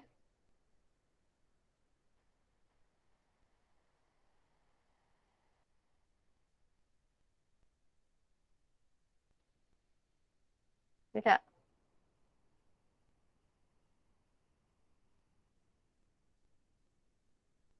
Apa dah bunyi? Jap. Mana saya punya tu tadi?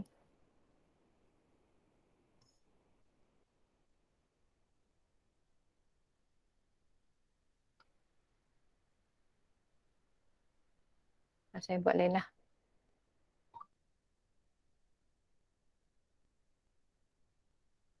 Dah sudah ada. Saya tunjuk je lah Tadi saya ada buat satu kumpulan ni. Nak jimatkan masa sikit. Okay. Soalan question 3 tutorial ya. Tutorial chapter page 7. Soalan nombor 3. Dia kata HCl 0.1 molar. Jadi kamu kena faham HCl adalah strong acid. Dia kena faham dah. HCl adalah strong acid. Ethanoic acid adalah weak acid. Acetic acid. Jadi kalau strong acid, dia dissociate fully dalam air. You nak tulis air, nak tulis pun boleh, tak mau tulis pun tak apa. Okay, saya tulis lah. Dia dalam air. Dia tak payah buat plus H plus. Dia tak payah buat plus H2O. Kamu buat macam ni pun okey. So HCl dalam air dia dissociate kepada H plus dan Cl minus. Fully nak panah dia kepala dia satu hala. Kalau weak acid, ethanoic acid adalah weak acid. Okay, you boleh buat sama ada you nak plus air atau tak mau plus air. Kalau you plus air, kalau you tak plus air, dia akan jadi plus H plus lah. Kita ceraikan H plus tu. H ni yang hilang. So jadi CH3COO minus. H yang belakang ni bukan dekat CH3 ni. Sebab ini carboxylic acid, dia punya joining dia ni C double bond OH yang bahagian OH tu yang break bond tu. Dia C ada H, C double bond OH. Dia break sini. Jadi dia akan jadi H plus CH3 COO minus. Kalau kamu buat plus air, maksudnya H plus nanti pergi kepada H2O, jadi H3O plus. Macam tu. Cara kita nak tulis equation dissociation of weak acid. Weak acid, dia akan donatekan dia punya proton. Dia hilang proton lah maksudnya ya. Yang ni dia menghasilkan H plus. Sama juga lah, donate proton lah tapi dia completely dissociate. Yang ni nampak partially dissociate, buat anak panah reversible. Okay, jadi nak cari pH untuk weak acid saya tak tunjuk lagi. Sebab dia melibatkan pemala Ka. Kita tak bincang lagi. Jadi kalau strong, kalau kata solution itu 0.1 molar HCl, jadi H plus ingat pH tu nak cari, kena tengok H plus dalam tu. Jadi H plusnya ada berapa. Jadi reaction dia 1 to 1, jadi concentration H plus pun 0.1. Jadi masuk je lah pH adalah minus log H plus 0.1. Dapat 1. Okey, setakat tu boleh.